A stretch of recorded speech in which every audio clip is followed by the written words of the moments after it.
forward to getting into this. So again, it's going to be McCormick's versus Ragin' Cajun.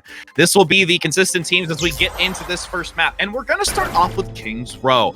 Kings Row being one of those very, very level playing field type of maps, to be honest. I mean, it's one of those maps that we do see so much competition coming through. And honestly, I'm really looking forward to seeing how these two play. So again, we've got Ragin' Cajun on the right as red attacking first with McCormick on defense for the blue side. And again, for those of you that are tuning in, I am letting you know that there is a delay for competitive integrity. Despite it being a PUG, there is still a delay to make sure that we keep these teams all in line. Kidding, they're going to be doing fantastic. As we do look to get this match underway, we will see so far on this defensive side an interesting composition. We actually see something that's a little bit typical in more of a competitive scene. The only thing that's a little bit unique here so far, at least that I'm taking a look at it outside of tiers, is going to be the Moira. The Moira hasn't really been as utilized lately. It's been more so a lot of the Zenyatta Brig. We've seen Baptiste Brig. We've had a little bit of Ana along with Baptiste. There's been a wide variety. So getting a Moira in this from both teams actually potentially is really going to be nice to see coming out on this map. But you can take a look here at the tank lineup, the Zarya Reinhardt being a very typical selection that we do have from that tank line up front. A May McCree is also a very good crowd control type dynamic attacking duo. As this 4 minutes begins, you have Ragin' Cajun quickly going to take that high ground here, quite organized. Again, we always are interested to see when it comes to PUGs, just to see their communication styles, how they look to maneuver around these maps. You've already got a great wall blocking off one, but Burger gets slept early by CZ, which is a great mitigation for damage from that hammer up front, preventing Burger from accelerating that ultimate charge for an early Earth Shatter. Though we've got Croaker in the back, getting a lot of damage with that 76, trying to rotate, and this is really well done by Ragin' Cajun. The fact that they've been able to stick as an entire unit to cause a lot of distraction and really keeping McCormick on their feet to hopefully try and bring this high ground aggression down. Maywall consistently coming out to try and prevent some of those sight lines, but now Ragin' Cajun has forced the attack on the low ground, leading into this with that Reinhardt damage from Turnatech, but you have still that 76 on the high ground, maintaining and pumping out damage behind the shield onto Burger, getting low, overwhelmed on the front side, but Pinecone manages to take down Lepsis. That Moira unable to sustain through the charged damage from Pinecones, but ultimately, despite that return kill taking down the backline support, there is still dominance coming through by Ragin' Cajun and making sure that they can transition into this payload phase. As that point will be completed, this is again something that we see in a lot of high-level play. You've got that singular individual from your team making sure to maintain and capture the point, transition this payload, and start moving it forward, allowing the remaining portion of the team to press this streets phase to cause a lot of harass and still continue to maintain a distance for a potential recontest with a full 6. As the payload starts to move through that archway, it is a very great advantage. Also a late stagger here, as we can see, Tier's going to be going down. It will be a nice pickup. A lot of skirmishing up front. This is where we kind of see, you know, that time being bought. The payload has already been able to push through one of the most difficult regions of this Kings Row map, that archway outside of the last final phase in the furnace. That choke point can be so difficult to maneuver through because of the minimal access points for the attacking team. But since it's moved just around this corner near the bookstore, this is going to be a lot of opportunity now for Ragin' Cajun to secure this next checkpoint. But it's all up to how these ultimates are being used from McCormick. The fact that there's a Blizzard online is a critical win condition and needs to find value from McCormick. Tactical Visor going to be held at the back. You do get a nice sleep as well, but early takedown in favor of McCormick. The Blizzard starts to shut this aggression down immediately, no longer having any opportunity, taking it head on, and you've got Pinecones now switching from the Zarya onto the Roadhog. A little bit more of a unique selection on this tank line, trying to synergize with Burger. But by the way, CZ and these bio names from Ragin' Cajun have been on point. More than 3 members, multiple lobs here, just really causing some difficult times to regen health and playing so defensively for Ragin' Cajun to try and survive through that incoming attack. Now with a Dragon Blade coming out really quite staggered from the team, but the fact that it's still gaining value here in the deflect, reflecting those shots from the Hog, but it's not going to deflect this whole Hog, which is breaking down that front line shield from Burger. Transitioning forward again, there is still the Tactical Visor going to be committed to this by Raging Cajun. Wants to ensure that this attack reaches this next checkpoint, trying to pivot the corner. There is a lot of coverage still by Burger defensively to hold on to this, but now Croker is moved very aggressively, almost getting caught out by Pinecone in the side flank just behind the boxes, and there is so much stagger here from McCormick. Raging Cajun is going to continue this aggression forward, gaining a lot of value, and at this point, with 4 minutes to work with, there is a huge amount of opportunity for Raging Cajun to complete this with a decent time bank. But as I said earlier, McCormick on the defensive side has an advantage. Furnace being the most difficult position to try and advance on in this map as a whole. You have at least the Deadeye for the defense of McCormick rotating around through that side position, along with this May Blizzard once again defensively to try and use that for a better fight. Playing this corner, Burger though, watching out where that damage is coming through. Nice wall to separate the tank. It's also going to commit the Blizzard, knocking down two. There's the triple coming out by Mr. Spanky in the back.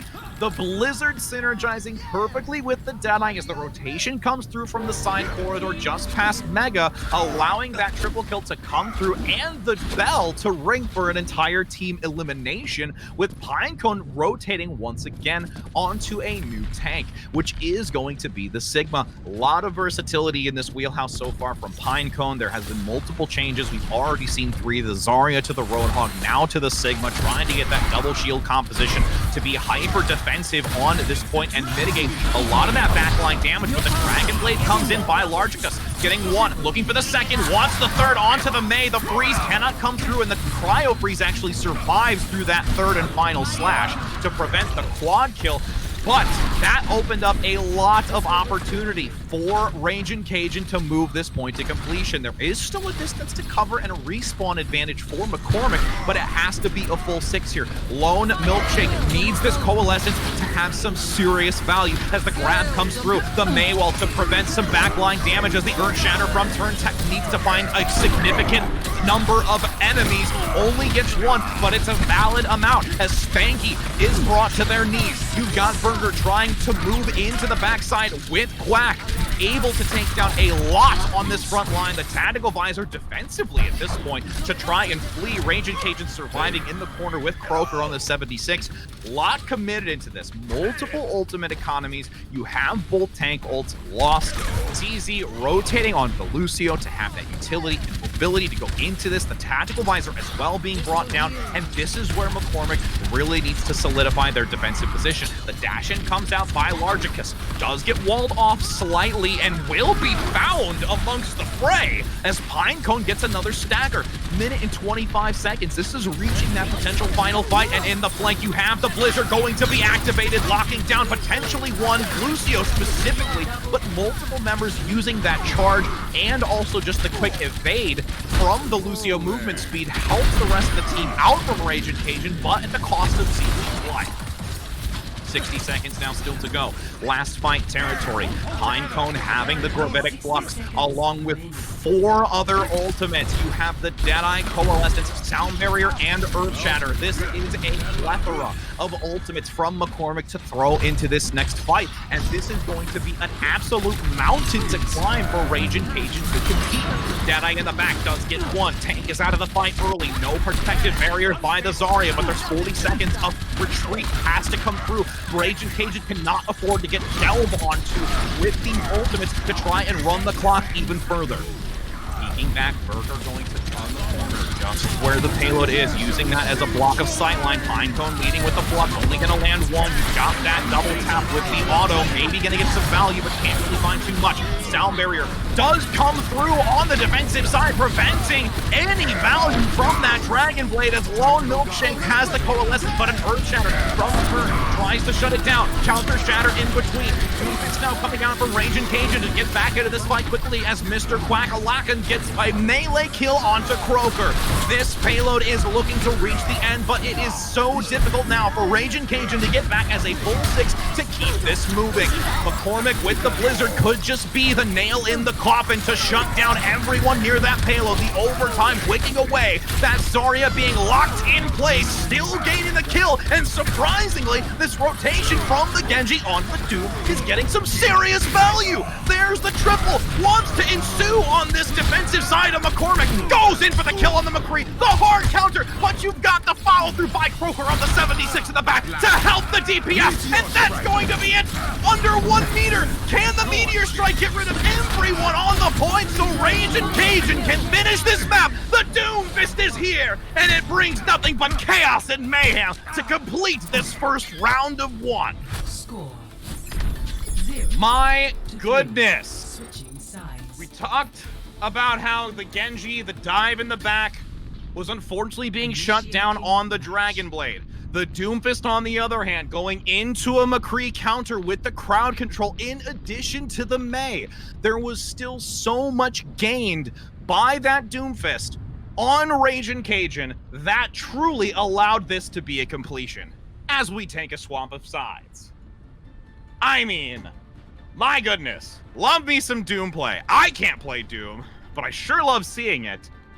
And despite this being a PUG match of only 1 round, this is being pretty good so far, friends. I would have to say it's very surprisingly evenly matched out the gate before we start rotating some players on different teams to further increase this level of gameplay.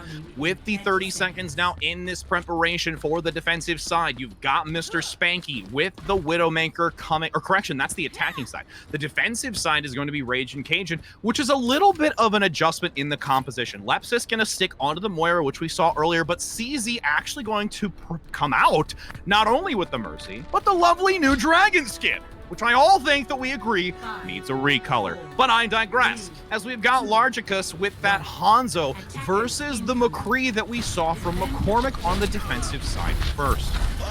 Burger leading the way. Pinecone gonna stick on this double shield composition with the Sigma.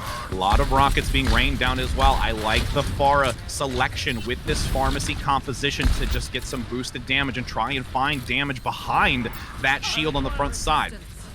With a lot of sightlines potentially here. Again, you've got the Reinhardt to block the Widowmaker shots, Zarya as well, but it's not nearly as refined as having potentially the double shield like the Sigma and the Reinhardt to completely negate those shots. If an opening occurs, this is where Mr. Spanky can find some serious value on these independent characters out in the open. But Raging Cajun actually playing around this hotel very strategically, not overextending. Pinecone does take down 1 early though, so now the numbers advantage are in favor of McCormick to try and collapse onto that corner. Rotating around the hotel very well. Raging Cajun actually going to move through. A shield will block 2, but still gets a knockdown onto Burger with a follow-up by that Potent. Shashel, nice engage here, giving some coverage to the team. Arez is actually going to be forced out by CZ to hopefully allow this defensive side to maintain pressure against McCormick. Coalescence leading into this. Lot of defense. Both support ultimates have been committed to this fight as there is 2 minutes and 40 seconds.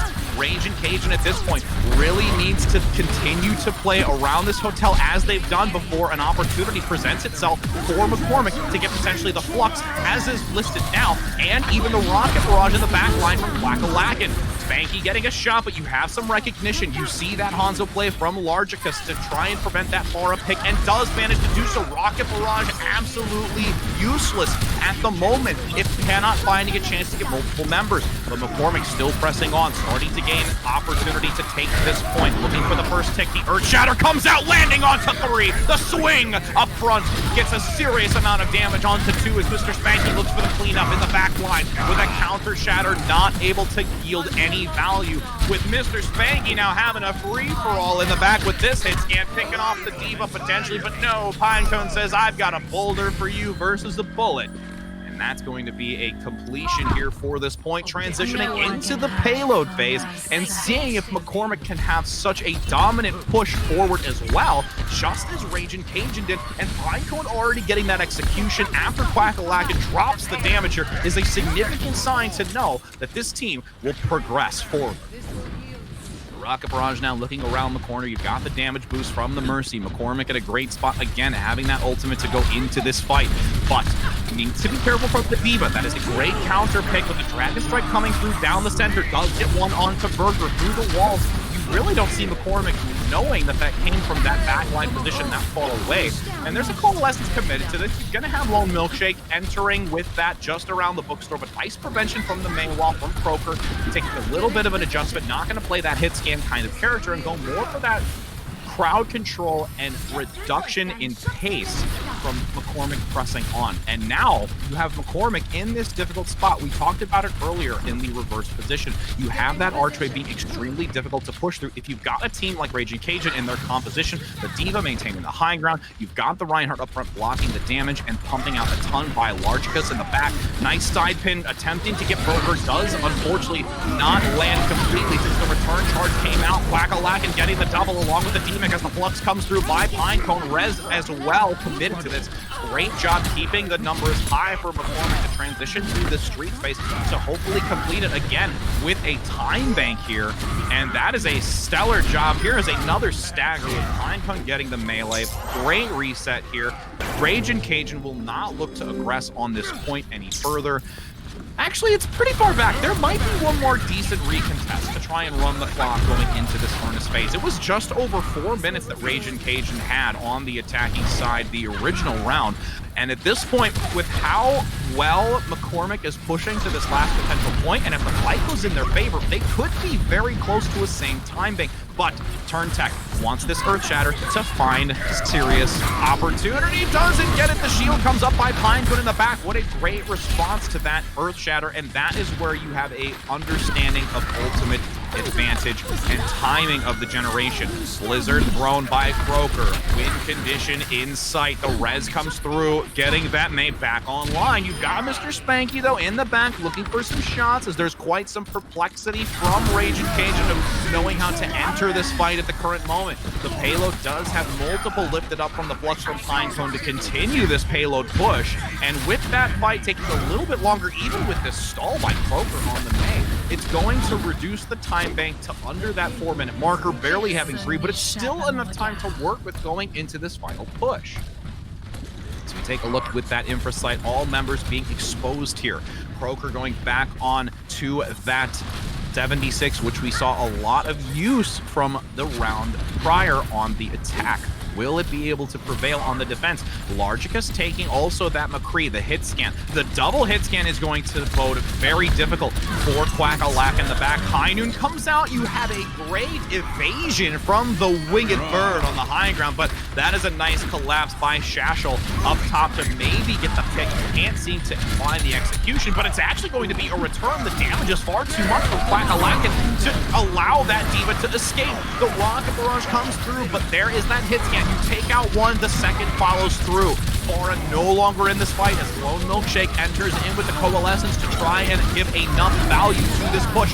Self-destruct in the back. Shashel getting potentially value with it, but does come up dry here as a Mercy takedown onto Turn Tech comes through. That golden box of completion is just in sight. You've got a Doomfist now as well from McCormick entering into this, hoping to get a lot of value with that recontest on the Doomfist. Aspirations high. Pinecone with the Flux, lifting them just away from the payload. Gets the double. The Shatter comes down, but if there's enough evasion from Raging Cajun to get back to it with the sound barrier nicely placed and timed here to ensure that all members of Raging Cajun on this defensive side can get back into the fight. The Doomfist stun comes out by Largicus, who's already managed to get the double, but will manage to get taken down early from Spanky with this defense. Quack-a-lackin' showing off the Doomfist themselves. Meteor Strike on the Ryan, not going to get a full explosive damage, and there is enough, though, to force back Raging Cajun to get this completion. 3-3. And I'm a little late. Thank you so very much for Shang and Dyer. A lovely, lovely subscription. That is greatly, greatly kind of you. Again, there's a delay, so you're going to hear this in about a minute or so. But thank you so much for those lovely subs as we continue this community one-off. matchup between each other, and you can see now the timing is 1 minute and 2 seconds. So this is McCormick's game right now. They have the advantage. Raging Cajun has to hold for 60 seconds plus 2 on this point to create a draw. So again, if we go into this, we could say rightfully, if that happens, these two teams are already pretty evenly matched in the grand scale of things. So we could take this to another map, potentially going to be Control, if we wanted to see who will actually prevail if this enters into a draw phase. Now, this defensive position by Raging Cajun, you have this Torbjorn, which is a very interesting selection. Can be very useful and also a little bit out in left field to throw off McCormick. The turret typically placed on the back of the statue to cause a crossfire when the defense is up front with the Ryan and the Zarya. Not going to look to do that this time around by Largicus and placing it on the main point itself, with Turn Tech really going to block any sort of damage on the turret so it can continue to funnel down that choke point or around to the left-hand position of the tower and statue itself.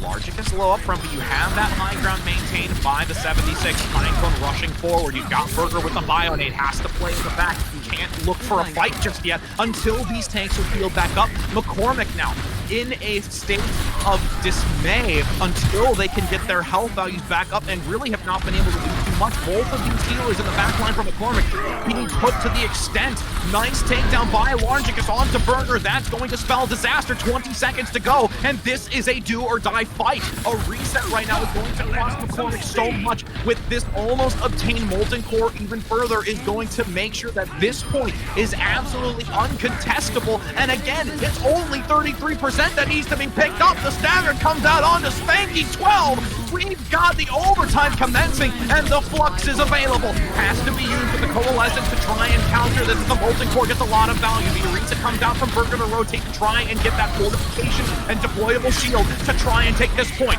Numbers advantage now starting to go in favor of McCormick, despite the fact that they were down at the start of it. Raging Cajun trying to recover with the tactical visor in the back, praying that this can follow through, and does gain 2. Both the Solbra and the Mercy taken down, and that will unfortunately not be it. Oh, it will! Correction! The draw comes through. Raging Cajun holds on, and McCormick cannot complete the round as the overtime wicks away.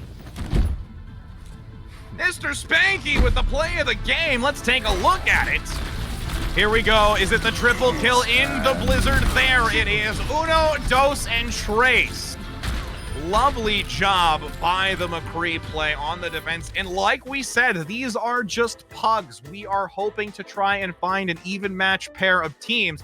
And to be honest, coming out the gates, we can already say that these two teams are going head-to-head and bringing the hype. So with that, we are going to go to a brief break for a moment as we evaluate if we want to just go into a control point with the teams the way that they are. So we will bring more Overwatch action here in a second as the Spicery community continues to bring some lovely Overwatch competitive play.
Hello and welcome back, friends, as we've got some more exciting action for you. We've already seen a draw for the first match so far today on Kings Row between Raging Cajun and McCormick. Again, the spices are real. The Spicery community, the Spicery, McCormick, Raging Cajun, seasoning, stuff, glaze it. This is bringing me back to wanting to do my cooking show. But I digress, as we are going to enter into on a control map. And again, the control map now being because of the draw.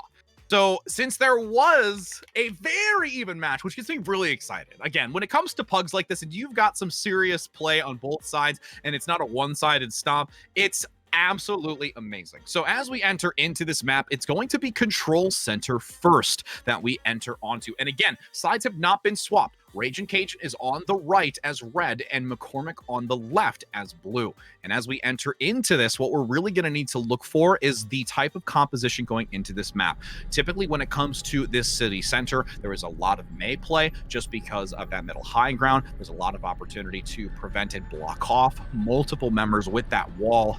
Crowd control as well, even some of that middle high ground on the counter side. If you've got a hit scan type of play, Fora can be very used. You've even got, as you have it hovered over by Quackalacka with the Junkrat, the explosive damage on it to the Reinhardt shield, breaking it down quickly. There's really a lot of opportunities to this, and we've talked about it before, me and fellow casters all the time, that when it comes to the, oh my gosh, did they put the button in for the basketball? Oh my goodness, they put the button in for the basketball! Bing, bing, bing, quack-a-lackin'! Multiple shots from downtown. I cannot wait to do that myself. But I digress as we enter into this match on the control point to see who actually gained the win from that previous round and what team is the better. With McCormick on that middle high ground first. No May play, actually, which is quite a surprise between these two who played it predominantly in the Kings Row map.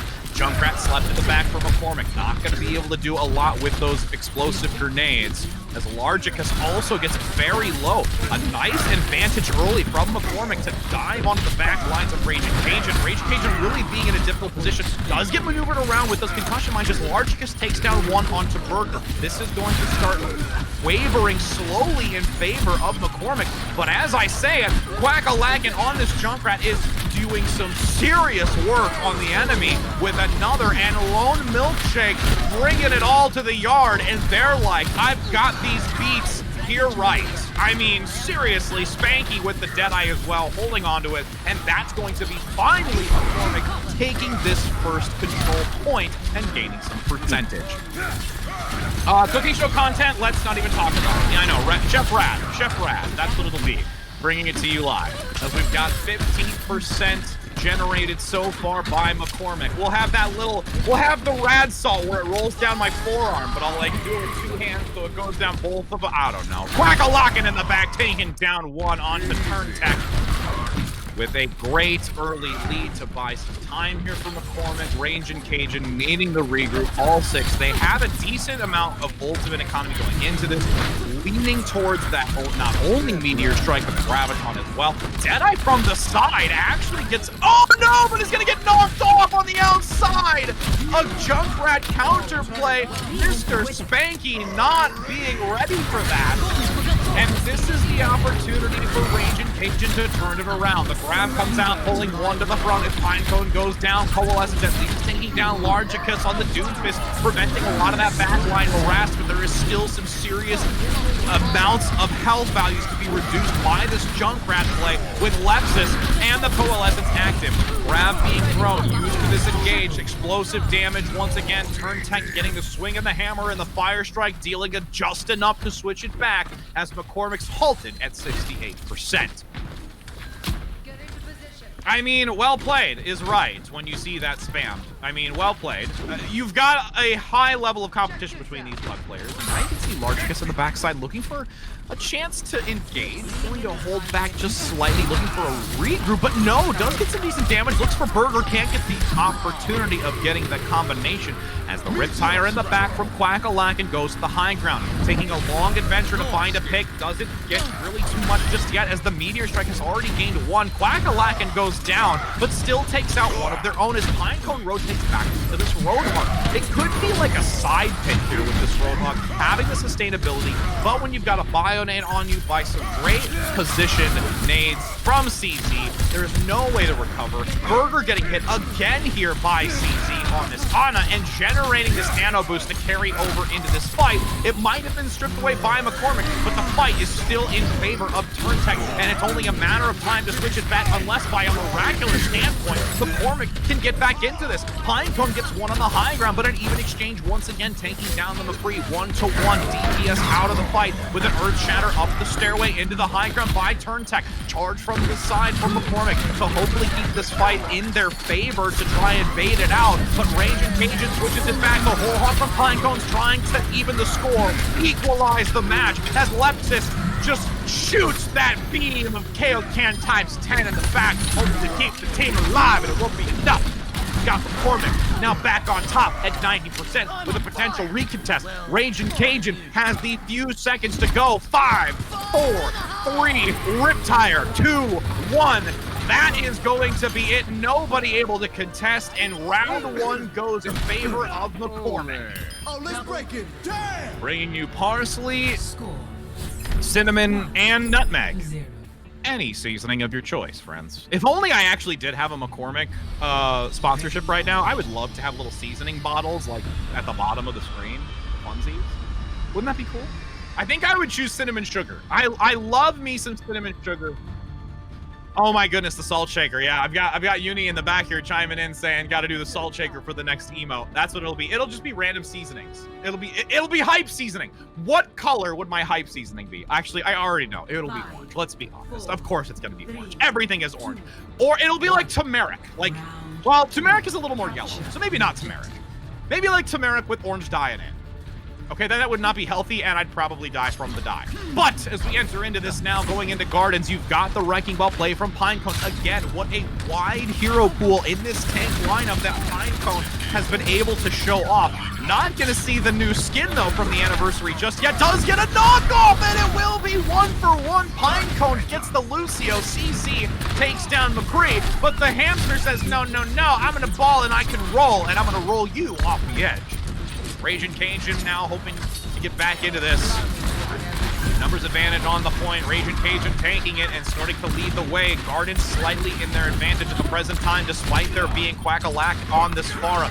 The hit scan from Croker has to be absolutely on point right now. But when you've got it taken down by the Pharah, the counter is unable to do anything to the Winged Beast. That is still Raging Cajun getting at least some percentage, while McCormick manages to take it back. But there's a nice stagger here, coming out from Largicus.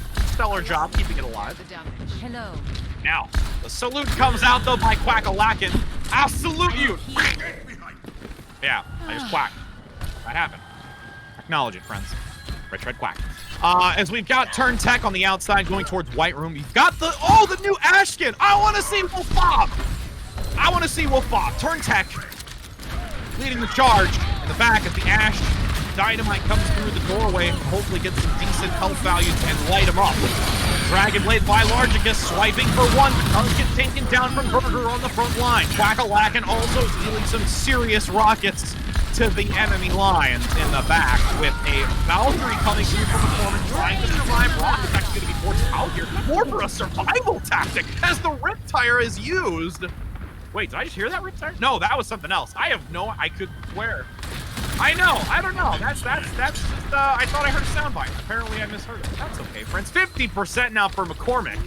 Raging Cajun has at least the Earth Shatter and soon to have the Coalescence entering into this fight. That Coalescence is going to be key to enter onto this point to try and compete, especially if Turntech can find at least 2 with this butt. Meanwhile, Quackalack finding a flank into the White Room, hoping to get that back line to deal some serious damage. Does get one, the loop comes through, the rotation by the Earth Shatter from Burger. Cannot be too much more value when a sound barrier comes through defensively for Raging Cajun to press all the points. But Quack-a-Lack saying, I'm gonna bring some pain.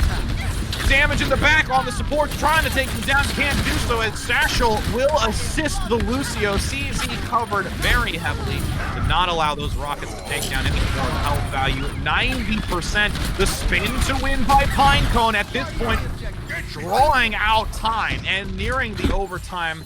But now, you've got 94% to 29. Raging Cajun has to pull out all the stops here. And looking at the ult economy, you've got 3 already in favor of McCormick. Raging Cajun has the grab, soon to have Bob, which have to be used perfectly in timing. 40 seconds. Pinecone in the back, rotating around, might look for a stun to knock off multiple members, but nobody close enough to the side. You had Largicus find out the issue last time, not going to see it the second time around. Satchel rotates towards the white room, move to Pinecone. Pinecone not available, 55%. The Deadeye comes through by Mr. Spanky to try and compete, but Bob, the wolf himself is going to howl at his enemies to make sure that they are not able to touch this point. And now this is where you have to play so perfectly from McCormick. A stagger slightly coming out. A minefield actually going to be committed to this by Pinecone. Would have held onto it with now the Earth Shatter thrown into the mix. Turn Tech surviving with the sound barrier as well. Leps is going to overlap though. Full support ultimates used here to solidify a position on this point. Now, this is a chance for final fight territory where McCormick is actually at an even pace with this rocket barrage to compete, but the Deadeye, if that Deadeye comes out soon enough by Largicus to shut out Quack, that will be the win condition to prevent this rocket barrage from gaining value. Overhead does get 1, looking for now the second, does get 2, but the Deadeye, along with the follow-up, takes down another. Raging Cajun getting so much value with the rest of the team to make this a 1-to-1 map score. We're gonna head to Night Market, friends, because I'm loving the Night Market itself. Oh my! What? What a team comp right now. I mean, I mean, 1-to-1. I feel like I'm watching the extent of what happened with Shanghai and Seoul. I'm kidding, that's a stretch, but still, that's how it feels right now. The fact that you've got 2 teams going at it, giving it all, wanting to put on a show, not only for me to cast, but for you that are watching to enjoy. Now, with this round beginning in Night Market, you have Mr. Spanky with the Symmetra, and actually is going to keep this. It's not an early teleporter advantage for position. It will be selected and brought onto this point. The Lucio early does get to the point first for Raging Cajun, and there's already a double kill. Turn Tech for the triple, swinging that golden hammer. The mallet is here, the judge is present, the gavel is down, and that is a great start to this for Raging Cajun. And the teleport tactic overhead on this pagoda does fall short. Raging Cajun, last time in Gardens, took the point and took it the whole way after multiple exchanges, and the fact that Raging Cajun has taken this now again for a second time could allow them the opportunity within rotation of point back and forth, the chance to take another. Pinecone and the rest of the team diving in with the teleporter, but again, you see this Reaper come out and deal some huge explosive shots onto the enemy, just reducing them to mulch at this point, and Raging Cajun sitting absolutely beautifully on this defensive side with a stacked ultimate economy to compete. Pinecone is well going to sacrifice the ultimate percentage gain by rotating to this hog play. The only one really having anywhere near an ultimate is Quack-a-Lack, which does forfeit it as well. This is the critical moment now. McCormick has to pick up their britches and make sure that they come in hot as a rotation now to the Sombra. Ultimate advantage for Raging Cajun. You have to force out these ultimates from McCormick on Raging Cajun, because if McCormick can't get them out of this fight, Raging Cajun is just going to sustain this. Now the stun in the backside. The Earth Shatter comes through, landing on the 2 with the Coalescence, reinforcing this position as the Deadeye gains another on to Mr. Spanky. Huge take once again here. Tears in the back will go down. I mean, It did force out the ultimates. That's what McCormick needed. And now you have a change-up again. Quack-a-lagging back onto the far and still going to enter into this fight with the hit scan of the McCree. 15 seconds remain. CZ gets all 6 members back onto this point with the Lucio as the sound barrier approaches. That needs to be every ounce of worth in the back as Quack-a-lagging may get some value around this outside. Pinecone gets a hook, takes down one. Even exchange support for a DPS. Sound barrier for the defensive side for Rage and Cajun to keep this into the overtime as Pinecone looks for some damage on the hook, but the McCree can't take it down. Turn Tech on the front, getting the double as Pinecone tries to be the tank that they can be with the molten core from McCormick, lavaing every place of this point to keep this in tow. The whole hog from Pinecone could be enough to switch it back.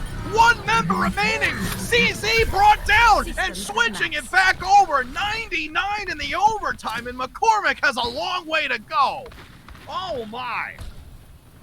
Tears through the sound barrier. Quack-a-lackin' in that engage. Almost 100% charge, going to get it in these next 3 seconds, with Burger having an Earth Shatter as well.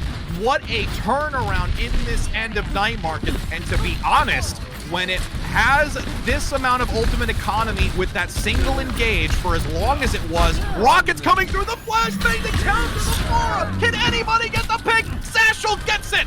With Largicus rotating onto the point, 6 versus 5. Rockets no longer available. You have the Earth Shatter from Burger that needs to get some serious opportunity, but doesn't get too many, and the sound barrier committed by Tears in the back.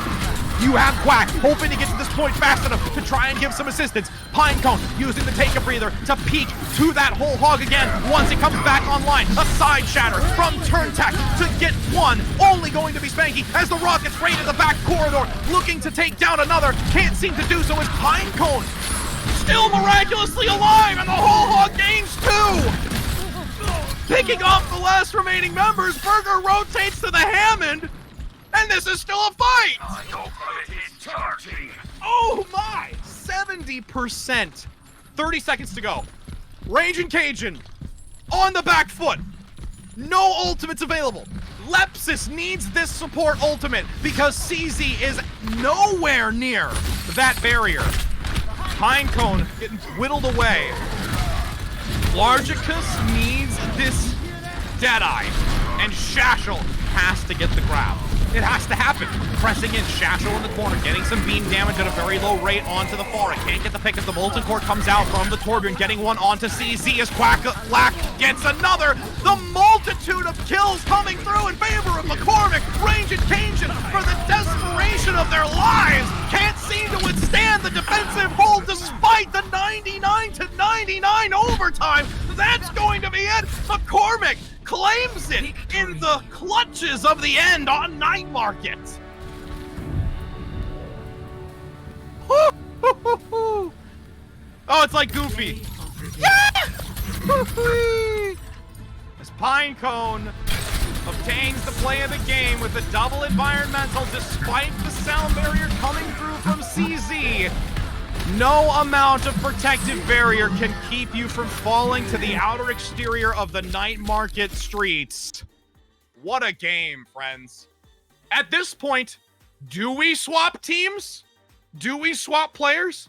I mean, I just kind of want to see it keep going, but that's just me. We've got some other people, though. We want to allow them to get into this game, to also demonstrate their skills as well. There is more than just these two teams. There are some round-robin players that would also like to join in on the action and have their name called out just as much as these amazing players have so far. So for the moment being, we will go to a break to get that organized for the next two teams. Most likely going to have a majority of these players, a couple rotating through.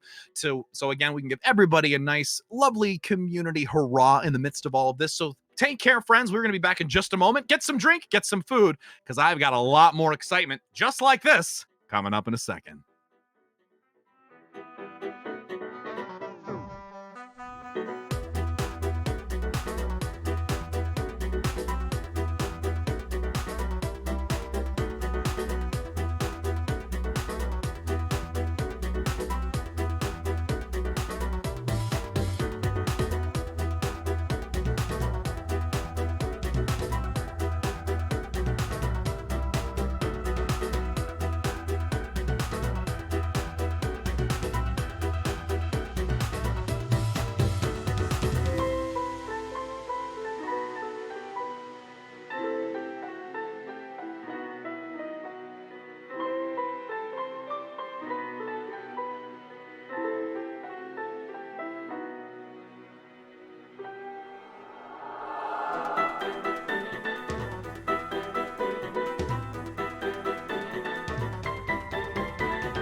Welcome back, as we're gonna have some more Overwatch action casted by me, and I've got a new addition.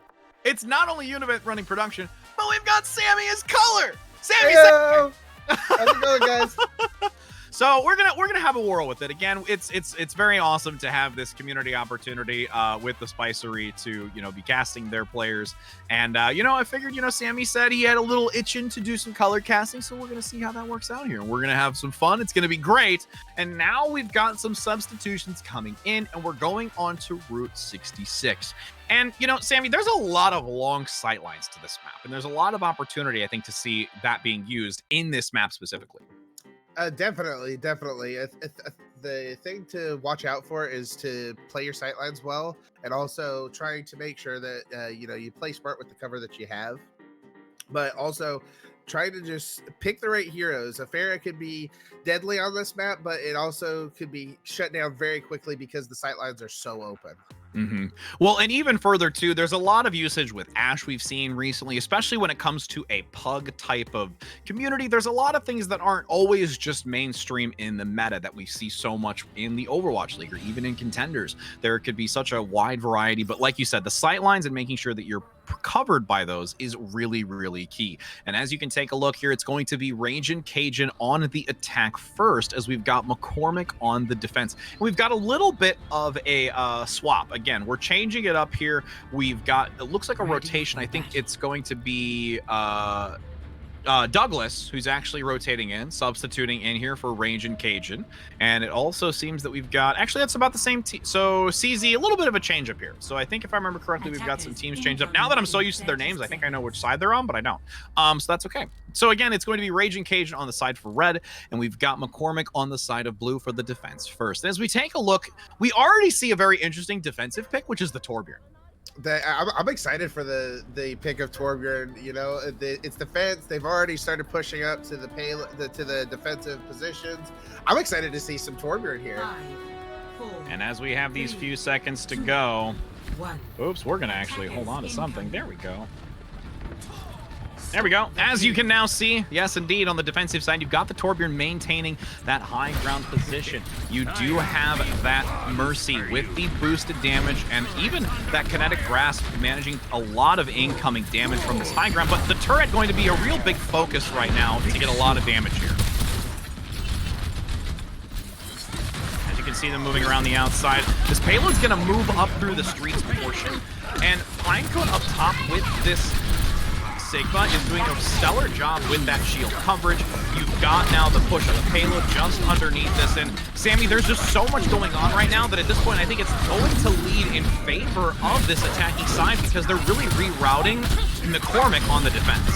I couldn't agree with you more. Right now, with the pressure of Ashe with the Mercy, which is a deadly combo all in itself, but then you also have the pressure of Junkrat that's coming in as well, just literally tearing up the health and shields of tanks that are on the team of blue. It's really going to be hard for blue to hold this map at this point at least. And the Flux going to come out by McCormick with Pine Cones, looking for that follow-through on the back line of the Junkrat. Does get the takedown. Here's a reset. And a Nano Boost actually going to go onto the Doomfist as well. McCormick committing a lot into this defensive position. I feel that was a little bit of an overcommittance with these ultimates. I totally agree with you, and the Junkrat left himself wide open for the Sigma to take over, and blue team was really able to find a rhythm, was able to hold it, take advantage of the picks that they got, and they were able to hold on to the point. So let's see what happens with the team of red. Yes, indeed, with 2 minutes and 15 seconds still to go, you've got now Turn Tech with the Earth Shatter rotating around the low ground. Riptire going to come out with that side position, does get Pine Cone, so the tank is no longer available for McCormick, as also Largicus gets picked off. Rez comes through by Lepsis to keep that tank line somewhat fortified to hold on, but it is being extremely difficult. Again, this Ashe play in the back is getting a lot of value. The Dynamite takes down CZ, and Burger on this Diva with the defense matrix is really monitoring a lot of that aggression, as the checkpoint has been reached here with 4 minutes and 10 seconds still to go.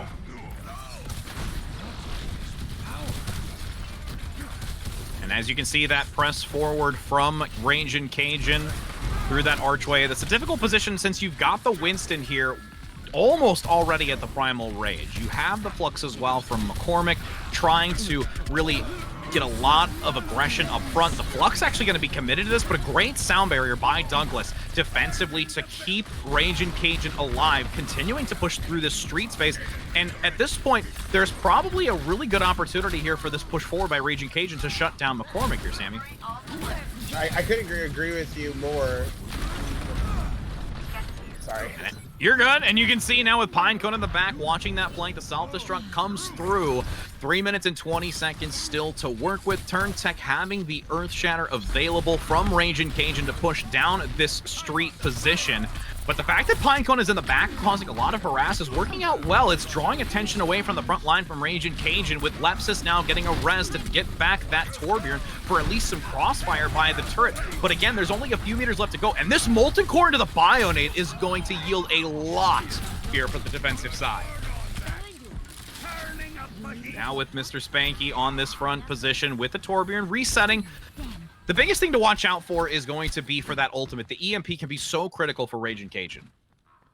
It definitely can, and also something that they're going to have to watch out for, their D.Va's going to have to be a little bit more aware of, is the Anna-nades coming out by CZ.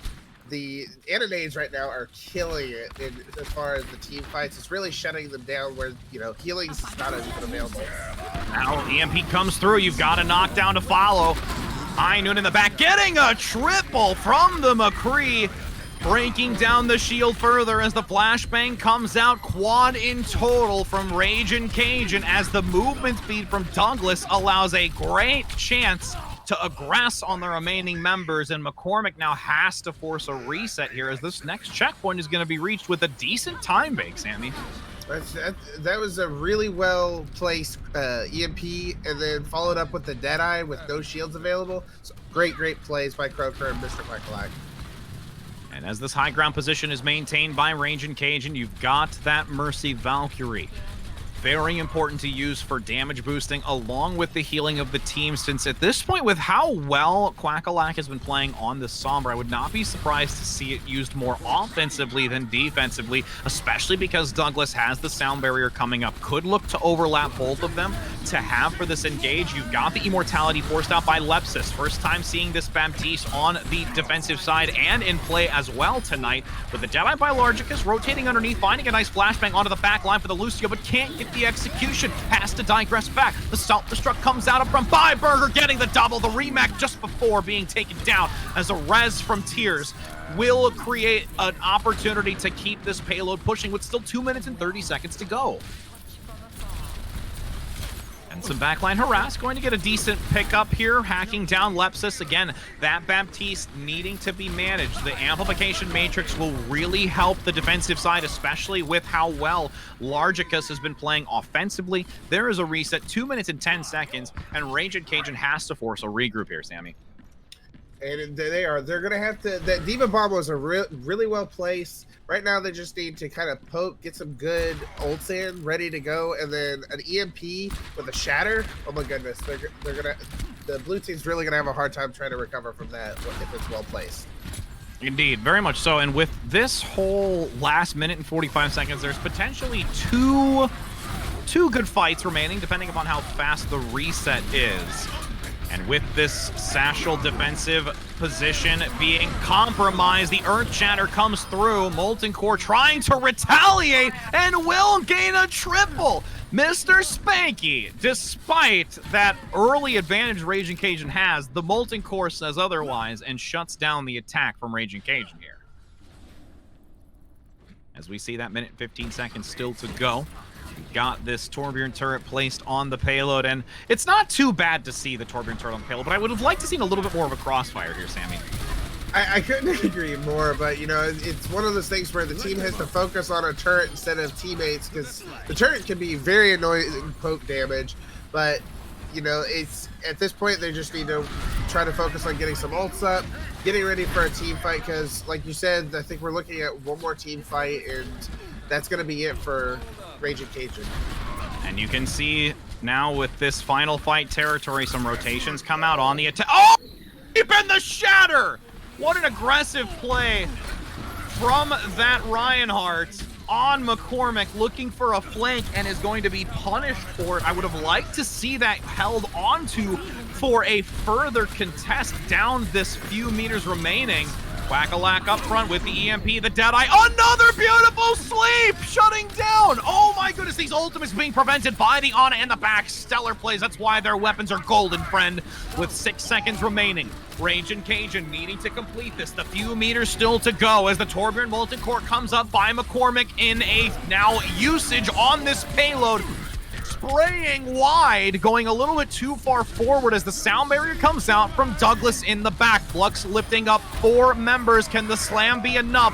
TurnTech forces out the Earthshatter to try and compete as the stun comes through by Pinecone. The Accretion trying to equalize this fight with a stun on the tank to no longer prevent the damage, and that will be just enough as McCormick prevents Raging Cajun from completing the match. Wow. That was a lot going on, Sammy.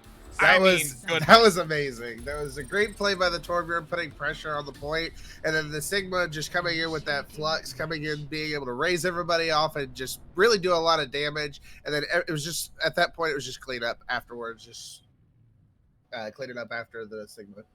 Yes, indeed. And with the rotation now, and we have Raging Cajun on the defense with McCormick on the attack for this time around.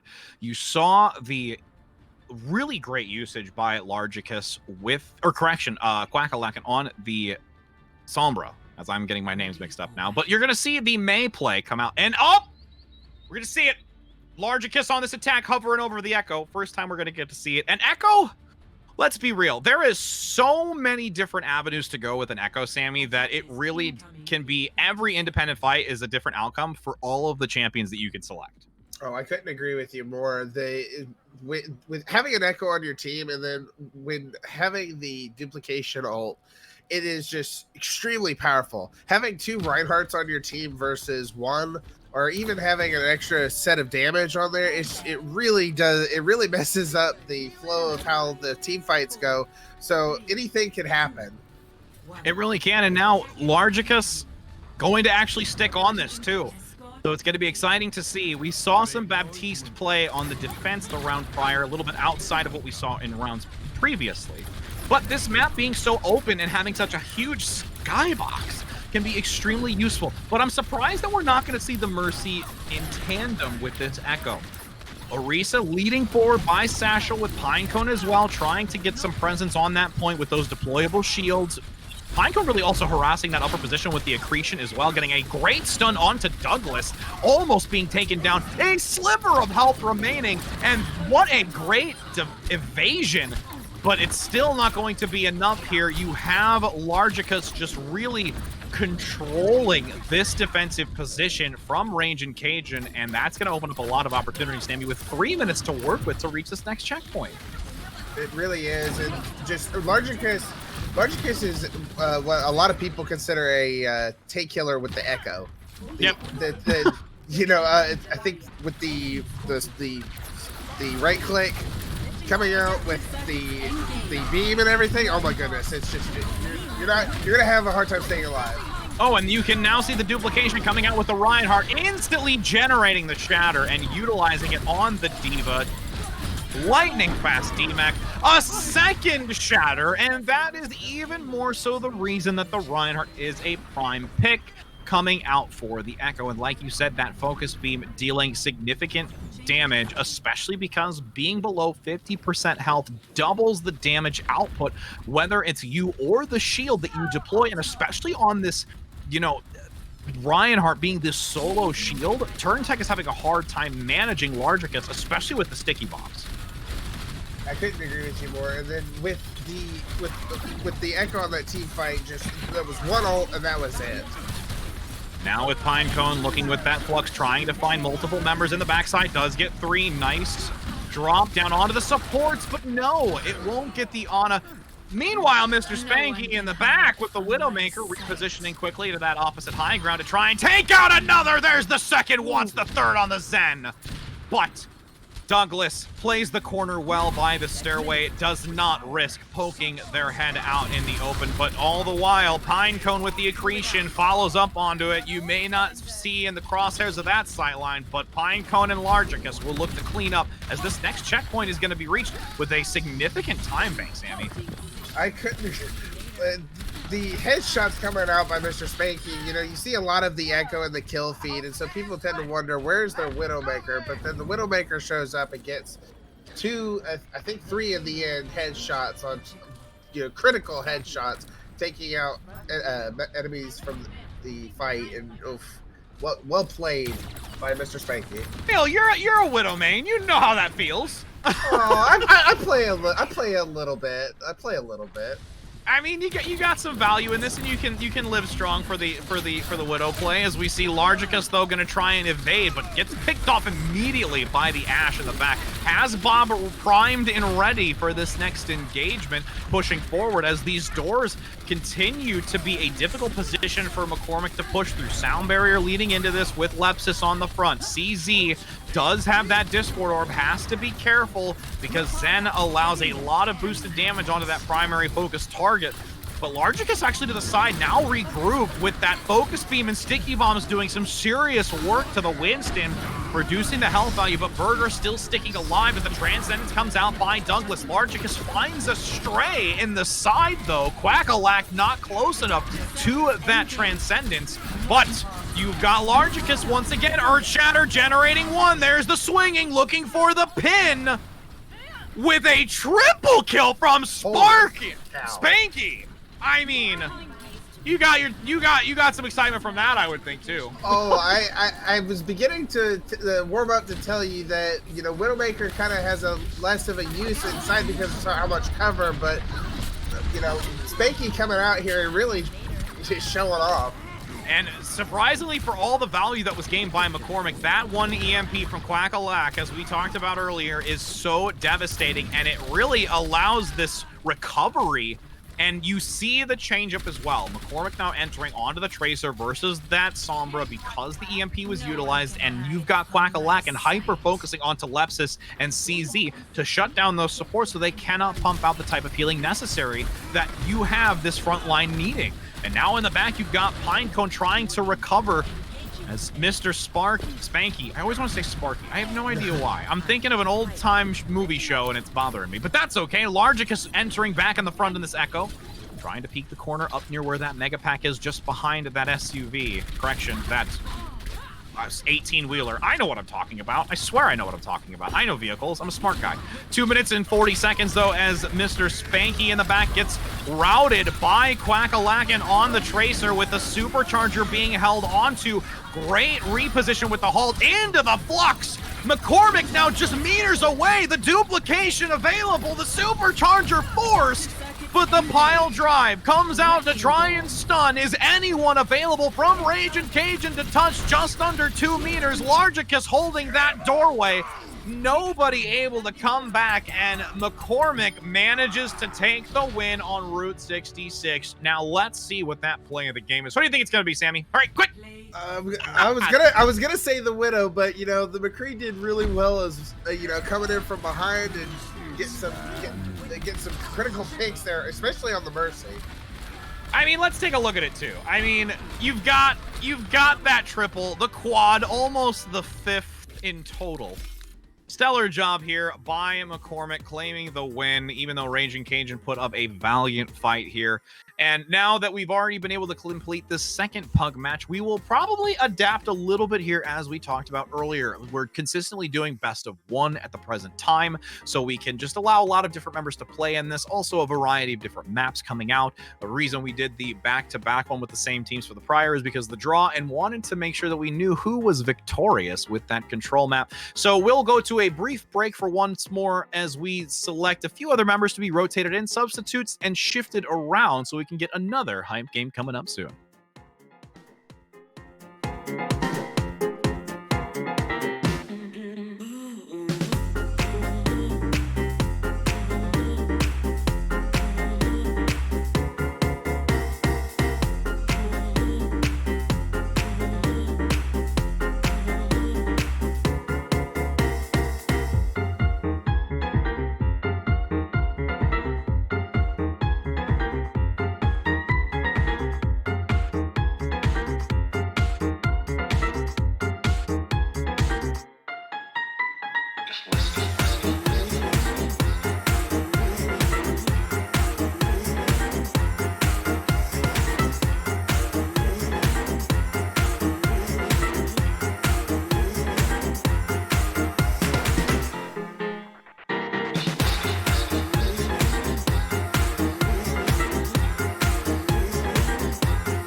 go to Spooky Eichenwald. Because again, we've got map choice and type, and we're going to be going into the lovely Junkenstein Eichenwald map selection here, as we've got some changes once again. Sammy's going to be joining us for another time around. So, Sammy, with us going into Eichenwald, we already saw with the map of Route 66 some great play with the Echo. Do you think we'll look to see that in this map as well? I think we definitely will, and we might even possibly see some Pharah. Yeah. This has got some really good sightlines, some good places for the Pharah to hide. You know, and it could go either way. But one thing's for sure, we're going to have somebody definitely trying to work on getting the shields worked out, worked down, because, you know, Echoes and Pharahs are nice, but you got to have that ground pressure to be able to help move the entire team forward, because not everybody can fly. Well, and to build off that even further, it becomes sometimes very difficult, because when you've got either the Pharah or the Echo maintaining that verticality of this map, it really forces the opposing team to either opt to focus the high ground or that aerial character, or bring the fight on the low ground and try to manage it. So, like you said, really just wanting to make sure that you pick and choose that decision and stick to it is going to be really, really important. As we're going to take a look at the composition here on the defensive side, which is again for blue, McCormick on the defense, and there's a Symmetra actually coming out here, Sammy. I'm pretty excited for this. You know, Symmetra is a kind of a fun pick for me, only on certain maps. I'm not a thrower with Symmetra, but also seeing on the attacking team the enemy Echo. So, you know, we're definitely gonna get to see some Echo play, also some Widow coming out. But, you know, we're going to have the Hanzo on the other side to kind of help keep that Widow on the tame side. So we'll see how it goes. I mean, come on. I mean, you say you're not a throwing Symmetra, but I mean, we've got the hashtag Blame Sammy Miami as a real thing. So, well, I think there's a difference between blame and throwing. Okay. Thrame? Throwing and blaming? Thrame? I don't know where to There leave you that. go. As we do have now the selections coming through from Rage and Cajun on the attack. You've got Largicus sticking with the Echo. Yielded a ton of value prior on Route 66, and it's starting to already gain value here on this attack onto Eichenwald. You've got the Zarya from McCormick being whittled down in the back, but the supports are sticking close to not only that Zarya play, but Burger on this Rhine. A sleep going to come out onto Quack, but this aggressive dive forward from McCormick could be easily punished, but despite the aggression, there's actually some great reform here from McCormick and really playing this corner and archway well, Sammy. Yeah, with the tanks really held out and really put the pressure on that first part of that fight. The Hanzo coming in later to get the kill onto the enemy Echo, but it really worked out for them on that round. And as the damage continues to pump by the Symmetra on this defensive side, the Hanzo really just breaking down the shields very cohesively with Quackalak, and then now already has the Photon Barrier. You do have a decent amount of damage being thrown from that high ground. Largicus almost taking down one, but the Photon Barrier is going to cause some difficulties here. You've got a massive charge from Zarya playing on this front with that grab soon to be generated. The Shatter comes through, the grab as well. Multiple ultimates by McCormick on this defensive side. And what a stellar defense once again here. But there was a lot committed to that, Sammy. Yeah, there's a lot of bolts that came out. I'm not sure that I saw any value come out on the Reinhardt Shatter, but the Symmetra really did a great job of just putting the pressure on with the Photon Barrier and with the turrets and just the overall damage output. They really did a great job there. Oh, look at that. And you've got, okay, you basically have 3 DPS on McCormick right now. The fact that this charge is at a substantial plus 90% at all times for this is really showing especially some high value on that Echo duplicate, which the Reinhardt wasn't even able to get any percentage towards the ultimate, Sammy. Yeah, another thing that we'll have to be careful for watching for, sorry, something that we'll have to watch out for is, I would say watching out for a Symmetra flank, possibly with the Shatter, but oh my goodness, Shatter coming out. Yeah, but a great Bionate to counter despite the Shatter getting one. Turntech has to divert out of the way of the Dragon Strike, getting one in the back as the Symmetra now starts to unleash its rays of death onto that Reinhardt. The rotation now again still over 80% charge on the Zarya from McCormick, and another reset with last fight territory here, Sammy, for Raging Cajun. That was great target priority on Mr. Quackalak and Klein, just really doing a great job picking a target, focusing him down, and being able to hold the point so the rest of their team can return. And Klein's got the grab to make this a very substantially advantaged fight with the thrown right in the archway. 100 energy. The lobbing damage is there with a great cleanup defensive. Look at that. Just vaporizing any member, regrouping. The entire team kill bell ringing in the back. And now at this point, Raging Cajun has to get some serious value, Sammy, with this Rip Tire. Yeah, they're coming up on Grav with the Rip Tire, so let's see if we can see a combo coming out. There's not going to be a combo with it, but that was a great pick for them. Yeah, getting Burger out of the fight early on this Reinhardt is critical, but there's still a lot of coverage in the back coming out from Klein, rotating with that photon barrier from Quackalak, and as the beam comes out, significant damage onto the shield, but the sound barrier is there from Raging Cajun. This could be their moment to take this point and transition into the payload. So many members away from the point, especially because the counter grab comes out by Pinecone, reducing this chance, but the overtime fades away. Is there a chance for McCormick to regroup with the changing in this composition? The teleporter is there from Quackalak, and as Largicus gets the double on the Deadeye. One remaining. The teleporter comes through with the beams, but it's not going to be enough, and we will see the continuation into this payload phase, Sammy. That was a great McCree, followed up by some very critical headshots coming out by the McCree. Well done. The target priority from Raging Cajun coming out and just picking a player from McCormick, coming in, taking them out. Really great target priority and focusing on getting that team whittled down to nothing. You've got Klein still going to maintain this high ground just behind those walls, and again wanting to make sure that they are not out in the open. Great res going to come out on Quackalakin, but you've got a double hit scan and you're bringing out a Pharah. It is absolutely unbelievable to see this type of risky play with Burger on the front though, saying, all right, if you're going to try and focus the bird, I'm going to take the fight to the ground. But it only lasts so long, and this is really going to be hard for Quackalak to compete against this double hit scan, Sammy. And it is. It's the pressure that they're putting on, and right now the McCormick needs to be careful of not staggering, because there was a lot of picks going on one at a time for Raging Cajun, but McCormick just needs to focus, get their team back together, and not just go in one at a time. Because right now, I think we're looking at 4 on the point, but great pick coming out. Yeah, Killa gets one on the support, but unfortunately gets taken down by Quackalak and rotating around that bridgeway on that catwalk area, getting a lot of damage behind the shield as well. Klein, super aggressive here, goes in for some potential just radiating damage, but not going to be enough. You've got Largicus focusing that 76 on the high ground, pumping a decent number of shots into him to make sure that there is not an opportunity, but now you've got a crossfire here. Killa in the back wanting the kill, but still being picked off low as the fight still continues towards the payload at the doorway. Deadeye by Largicus takes down one, looks for the follow-up in the roundabout of this payload, but the Wrecking Ball spin to win from Klein gives a chance to potentially hold on for these last few meters, Sammy.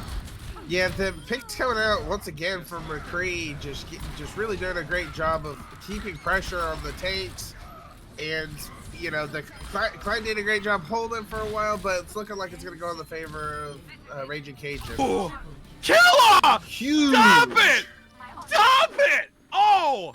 My goodness, watching that doorway like a hawk and finding a double, gaining the infra, transitioning with 1 minute and 30 seconds to this final push. But again, this is not an easy road to complete in this narrow corridor, Sammy. Yeah, now that they have the visor, you know, no position is hidden from the Widow or the team of Raging Cajun. And that Deadeye comes out from Raging Cajun on the attack. The Infra no longer available as CZ forces out the Valkyrie, hoping to stay alive in this and keep the team flowing. But Lepsis leads with the Coalescence as the Tactical Visor comes out by Quackalak in the back, getting one for sure, taking down that hit scan counterpart on Killa. A reset comes through, But the attacking side still manages to flourish because ToonTech does get back online with that Mercy res. But a regroup comes out, can't survive. And now with 35 seconds to go, this change up in the composition from McCormick with the Doomfist and the Hog could be enough to allow them to defensively hold here, Sammy. I couldn't agree more with that one. The Klein coming out on the Roadhog. Roadhogs are known for being ridiculously annoying with the damage that they can put out. But, you know, usually they're all, there's no option to heal there. Yeah, and you could see that defensive play, 52 HP, barely surviving, and a shot comes through by Killa on that side doorway, basically exerting dominance in that corridor with a flanking position by Largicus, hoping to get a Deadeye from the side position. Doomfist now going to get counter-stunned, but there is still enough damage following through from the rocket pistol to survive, with Pinecone looking for a hook. Klein cannot withstand that whole hog in the back. The take a breather keeps alive, but the payload is still looking to reach it. 0.1 meter left to go. Killa in the back has to find some great opportunities for shots on this opposing side as Mr. Spanky looks for the Deadeye. Falls short. The sound barrier generating it as quickly as possible, but it is for sure not going to enter into this fight, especially when you are brought down by Spanky. Lepsis no longer having the coalescence with the meteor strike from Quack-a-Lack in the back. Trying to get near that final member as the overtime possibly will wick away close enough as this fight continues to ensue. The overtime still persisting with a whole hog to divert away any remaining defensive member, and that will be a completion of round one with Pinecone miraculously keeping distance from McCormick on this payload. That was a huge play for the Raging Cajuns Roadhog. I believe it was Pinecone.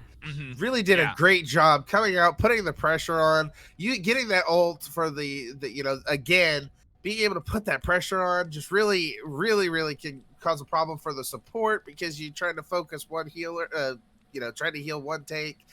In most cases, the support is really not enough to be able to try to battle that Roadhog ult. And I mean, to be fair, even though there was a completion by Pinecone coming out with the Roadhog along with that Doomfist play, McCormick was still able to run the clock to 0. So as long as McCormick manages to complete this with something on the clock, that gives them an opportunity to bring this to another round to take the 33% on the initial point. So there is still a lot to be recognized from McCormick on this defensive side, and hopefully it's going to transition as well going into this attacking side, Sammy. Yeah, the fact that Raging Cajun was able to get some momentum afterwards really helped them out. You know, they had almost next to no time. Now that they're coming back into this with knowing how to defend, you know, McCormick's going to have a hard time trying to do it now that they know what they're playing on here. Killa looking for that early grapple shot, too. Trying to get it off that center pillar, just falling short. But there's still some heads to be found as Killa looks between that sideline. The Doomfist play all the way around the side, getting Lepsis so low! But a great recovery with tears in the back. It's keeping that fellow support alive. ToonTech takes down Klein, so at least a potential reset is bound to happen for McCormick. Another great engage. And this is where we saw the similar type of defense coming out from McCormick, but now on the return being from Raging Cajun with this interesting composition of the Doomfist and the Roadhog, Sammy. Yeah, Largicus, I think, watches a little too much Chipsa, so we might have to watch out for his very creative plays. So, Real, you know, it's a good thing we're not on a control point to watch Chipsa jump off the edge, but I digress, as Klein's got a massively charged entryway of this fight, but gets super low by the shot from Killa in the back. Supports again doing everything that they can from McCormick to try and withstand the amount of output from Killa and Largicus, but it is just being so difficult right now for them to persist through this damage. Now with the 2 minutes and 30 seconds still to go, you do have both ultimates for the tanks available by Raging Cajun, and the Transcendence has to be critical here, Sammy. Yeah, one of the things that we're seeing differently here is that, you know, there was aerial, you know, pressure put on by the Echo on the last match. You know, we're seeing a lot of ground fights, so there's a lot of lot of damage coming through that center area. Well, and even that side angle from the Roadhog with Pinecone just pumping out some serious burst to really try and just put McCormick Place off. They've got 1 minute and 55 seconds to go. Still a decent amount of time bank, but look at this ultimate economy that McCormick has, Sammy. Yeah, we're looking at just about everything for McCormick. You know, we've got 3 for sure for Raging, so we'll see what we get with this. And this Riptire is actually going to find a very long pathway. 2 seconds. Is there enough to get there? But the Transcendence is going to make sure that nobody gets picked off. And even then, that explosion radius, I don't think going to be wide enough at that late of a time duration. You have Largic is playing extremely forward, does get taken down.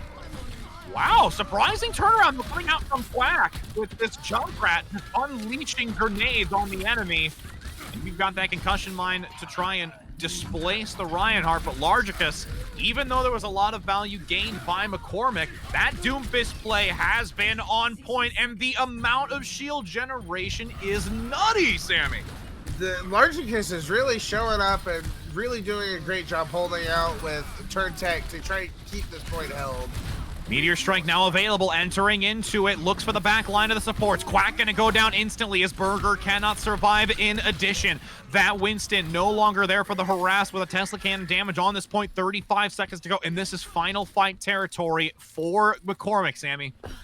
Yeah, and now we're seeing a switch to the Soldier instead of a Widow, so it looks like they're going to try to use more focus damage to get some pressure here, but I think we're going to be looking at ult being an issue.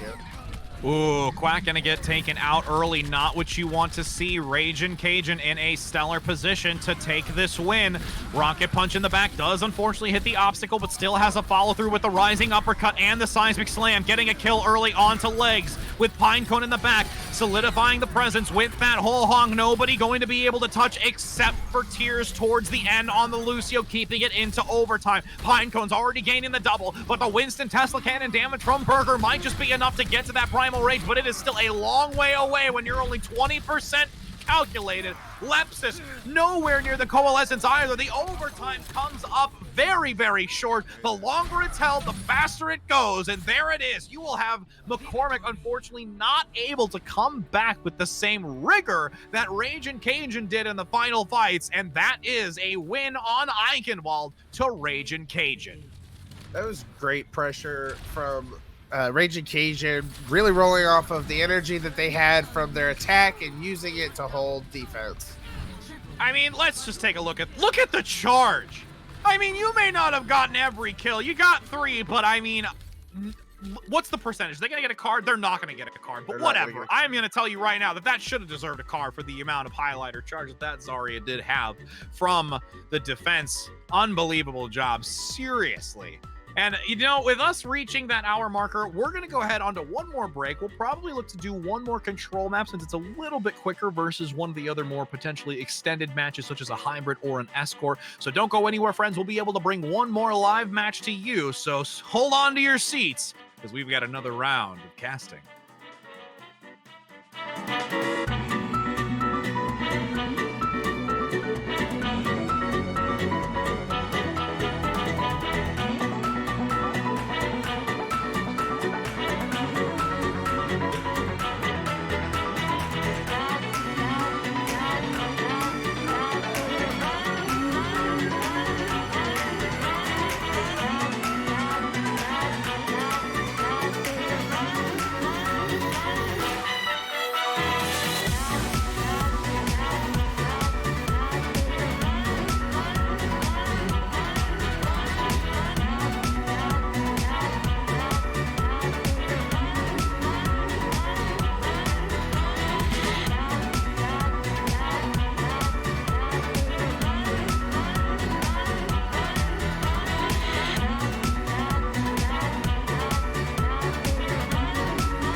everybody, welcome back, as we've got one last round for this amazing Spicery Pug night. It will be a control map to conclude the evening, but not only a control map, we are bringing back our two original heavy hitters, the original roster of Ragin' Cajun and McCormick. Gonna get their spice on and see who's even spicier than the other. Can McCormick claim a second win in a row, or will Ragin' Cajun manage to make it an even 1-1? And we've got Sammy here once again. Sammy, we're going to get this excitement going as we enter in onto the map of Busan. Now, Busan has so many different types of maps within itself. Downtown has a lot of verticality. Mecha Base has a lot more of an enclosed capture. And this map, which we're going to be on first, has a very small reduced control point in the center, one of the smallest amongst all control points, with a lot of structure and obstacles around it, making it difficult to potentially obtain early in a fight. Yeah, and there's areas on with the maps of Busan, you can see a lot of great teams being able to take over on like two maps in specific, but they're terrible at one map. And like, you know, you can be good at this one or you can be bad at the Mecha Base. So it really can go either way for any of the teams. It really can. But the other thing that we want to talk about, for those that are community members that are tuning in, bike racks are my friends. This is the notorious map where Rich Red has a lovely, lovely method of getting stuck in this map. So I'm hoping that both of these teams do not have the same issue that Rich Red has, as we've got these few seconds to go. And we're taking a look at the composition here. And we've got an Echo already being selected by Ragin' Cajun, showing it off now against the original composition that McCormick has with a Torbjorn of their own, Sammy. Yeah, the coming with the Torbjorn, we got the Echo on the other team, on the Ragin' Cajun. You know, it's gonna be a fight. And you can see this rotation to the overhead where you've got that Torbjorn turret placed along with the Widowmaker in the back, trying to find some sight lines, hoping to get an early advantage here and start leading into this fight. This kind of dive-centric but shield tank front line by McCormick, though, is going to be very, very overrun. I don't feel it has as much synergy as the composition that Ragin' Cajun have. No, it does. You know, the monkey, I think they were trying to, they were aiming to use that for putting pressure in the backline, but it's just the sheer power of Ragin' Cajun just came in, showed up, and just took over. And now already at 10%, you've got Largicus playing very far forward, reducing that focus beam health value on the Reinhardt. Pinecone hasn't really been too, confident, or at least present on this Reinhardt before. It's been a lot by Burger, so I'm interested to see how this change-up on the front line will proceed. Largicus getting a follow-up, Turn Tech playing more dominantly, and I gotta say, Ragin' Cajun right now definitely showing up here in full force to try and take this control map win outright.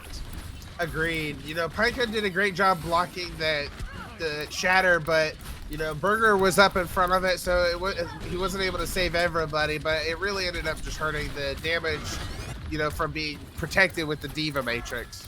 And now with that Diva Matrix coming up, it's going to be a lot of mitigation needed, especially if Largicus goes for a DPS, but picks the Reinhardt, typical choice. A swing and a miss! A stun comes through to reduce that duplication as Largicus gets taken down. The res just barely getting Largicus back online to keep in this fight as Quack Quack now trying to remove. Thank you so very much, gifted subs. Could not see who that was in the midst of it all. 75%. Ragin' Cajun in final fight form. It will be CZ with this Mercy losing the Valkyrie, but the grab and the tactical visor are still capable of being used here. Turn Tech has to reside on this point long enough to make sure to reach this 99% as McCormick unfortunately loses the few now that Largicus is back on this point with the Echo rotating around, focusing the Mercy as the Valkyrie is about to run dry here for McCormick. That sustainability is going to reduce heavily, but there's still an ultimate with that Deadeye, and soon to have the Molten Core. The grab, the Fire Strike, the charge, the pin might come through! This is where Turn Tech needs to give it all. The self-destruct stunned with the Deadeye in the back,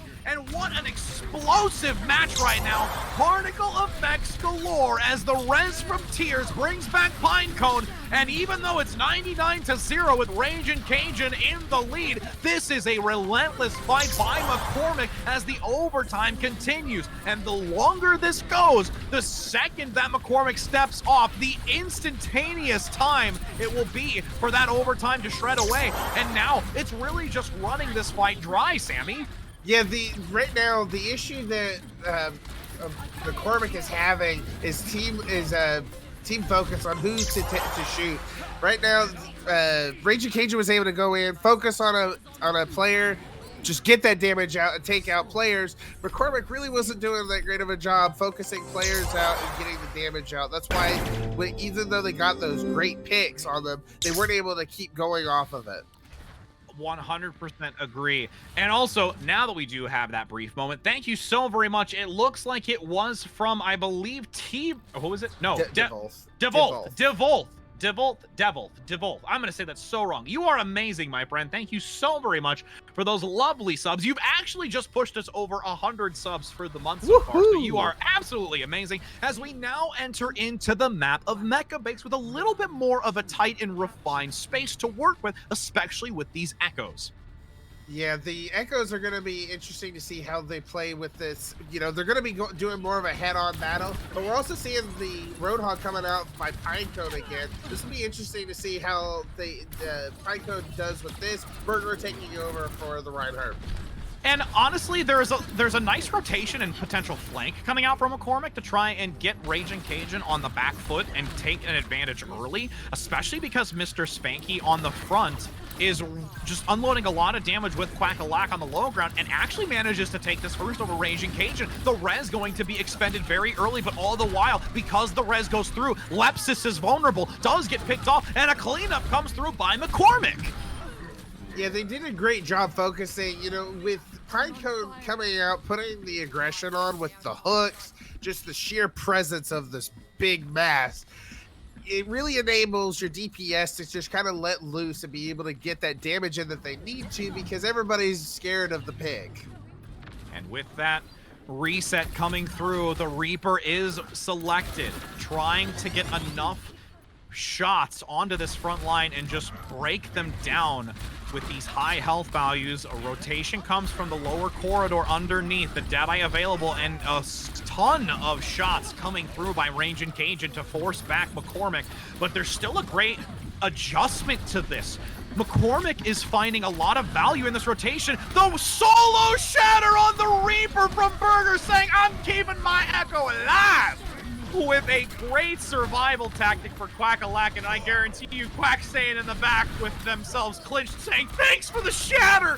Because their 65% continues to climb, but at the end of it all, finally start transitioning over in favor of Raging Cajun, and the fact that Largic has forced out the ultimate here, I don't think was truly necessary. No, and the Raging Cajun did a great job of doing, once again, that I bring up that the target focus. McCormick had a really hard time, even though they got the picks, with Raging Cajun having the Mercy on hand by CZ. They really didn't lose the fight, really. They were able to bring the team fight back to them, and they were able to keep the momentum rolling. Ooh, grab on the front, the duplication in the backside. Quack-a-Lack looks for the pin, does get one. Earth Shatter generated already, looking to swivel and slam. There is the follow-up for the double, with a complete and utter dive onto this point. The few seconds remaining is another Earth Shatter generated. It will be just in time, just for that last solidified kill. Going into this last fight, Raging Cajun has a lot to try to bring to this with no ult economy. None whatsoever. Mr. Spanky doing a great job of cleaning up on everybody. Right now, they just need to hold the pressure, keep it on. Here comes the McCree ult. Ooh, Deadeye on the high ground, actually gonna be really more of a zoning tactic presently. Didn't find any shots, but Pinecone leading early onto one, getting the Reaper. Here comes the res, but the shotgun shells to the face, the shrapnel deleting the Mercy. This is the chance for McCormick to bring it into a map 3 of downtown. 99 into the overtime, nobody remaining, and Raging Cajun falls short and has to try and turn this around in map 3. If I had to take a wild guess, I think they heard me say that they were having a hard time focusing teammates or enemy players, and they've really done a great job of coming up. But also, I think a great pick came out with Pinecone on the Roadhog and Burger taking over for the Reinhardt, really putting a lot of great pressure on. And I kind of see Pinecone as more of an off-take hero because he's really done a great job of really showing aggression, putting the pressure on the enemy team, with Burger just being able to hold the shield up and say, let's move forward. I mean, the other part of this too, yes, Pinecone as the off-tank to Burger has been stellar, but the supports, both tiers and also Lone Milkshake, have really influenced that front tank line to gain so much value gaining space here, Sammy. I agree. You know, having a good Lucio being able to keep the mobility up, and then the Moira just for the sheer heal output, also being able to throw those skill orbs out. You know, 5 really gold does a medals. great job. 5 gold medals! As you've got a nice rotation here coming out from Pinecone, actually going to get 2 with the assistance of Spanky. A D-Mech follows through as well. That baby diva ain't going to last much longer without that robot. So here is McCormick taking it first and demonstrating authority early with a substantial amount of ultimate charge on multiple characters. I'm going to call play of the game right there for Pinecone, right there. We'll hope to see something a little bit more elaborate, but I would say it is definitely a good one early. I mean, if it's not the play of the game, the fact that you're getting this percentage early in the downtown with so much verticality, but look at this rotation by Raging Cajun. Going around the backside here, you've got the Reinhardt leading into this, taking a very risky play. Burger actually getting overwhelmed, and now the Earthshatter is up for turn tech. Is it going to be committed onto this Lucio in the back? Nice leading fire strike, by the way, to take down the support, and this is going to be instantly brought back in favor of Raging Cajun once this Pinecone Roadhog is brought down. Man, they did a great job there. Take notice they didn't use any ults for that team fight, so that was a really great job for Raging Cajun coming in, really not having to use a lot. They just put the pressure on, was able to take the point with it. And the whole hog being available for McCormick along with the duplication is very critical. Hook gonna unfortunately miss on the high ground where Diva continues to reside to generate that self-destruct. It could be very useful to throw into this choke point or the hallway, but the duplication actually gonna come out by Quackalacken on the Genji Dragon Blade, but no! Gets taken down before the blade comes through, and Largicus will retaliate with a blade of their own, with a whole hog hoping to try and turn this back for Pinecones and McCormick, but far too much has been done, and this is where Raging Cajun starts to surpass in percentage. Yeah, the Raging Cajun doing a great job of keeping the pressure on. They did use 4 ults there, so there's going to be a possibility for McCormick to take over. And the Shatter doesn't get anything, but the sound barrier might be enough to lead into this return. Burger charging in the back with the Deadeye might get somebody, but falls short again. This narrow corridor being so difficult to find the heads necessary to take them down. Pinecone actually, surprisingly, through the thick of things, holds on to this whole hog, but will expend it, and is mitigated by the defense matrix for a majority of the output, so that keeps a lot of Raging Cajun alive. McCormick has to be careful rotating around this open space. If they become too spread out with this Coalescence, it's not going to be as advantageous to use. But at this point, because there's still a lot of opportunity dropping down to this point and still a consistent amount of healing output and damage generated, the Coalescence is going to have to be forced. The Ryan and the Lucio being very well covered, but Largicus trying to harass on the high ground. Meanwhile, the Ashe looks to try and counter. 95%. The Shatter comes through by Burger, but isn't going to be enough. Largicus with the Dragon Blade generated a second time as the self-destruct comes through. Now the sacrifice will be there. The picks have to come out by the Wrecking Ball. Pinecone to try and touch it, and not going to happen. The charge will prevent the overtime from lasting any longer as Raging Cajun demonstrates that they are worthwhile and can claim the W as well. Great plays by both teams, coming out, reading each other, you know, playing against the shields more, playing with your Reinhardt, not getting taken out by the hook. Great plays by everybody. Here's that play with the self-destruct in the air, double onto 2. What a stellar play of the game there, just stripping it away from that lovely hog play that we hoped earlier. But like I said, this has been an absolutely stellar opportunity. I am so very, very grateful to be a part of this. Thank you so very much to Lennon, who has allowed me to be casting this amazing PUG community, all just demonstrating their lovely gameplay. And I'm hoping that it brought a lot of hype and excitement to, you know, just those basic PUGs that sometimes you just want to have a little bit more of an elevated experience. So I hope you all enjoyed. Take care. These will be uploaded and recorded for YouTube, so you can have them for your own use if you'd like to post them, if you'd like to use them.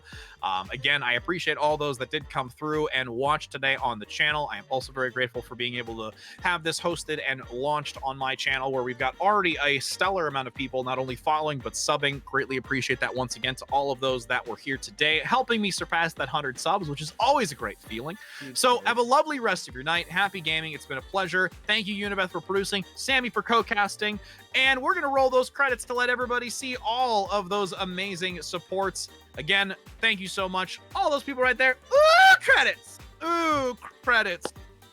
And now, like I said, I mean, the fact is, I gotta say, I mean, I'm not gonna drag it out any longer. There's probably gonna be a short clip here cutting it, but thank you so very much, friends. It's been a pleasure. Have a great night. Have a great weekend. Let's start Monday off tomorrow, right? You all had a fun, I'm hoping, enjoyable weekend. So take care, happy gaming, and I look to see you next time, friends.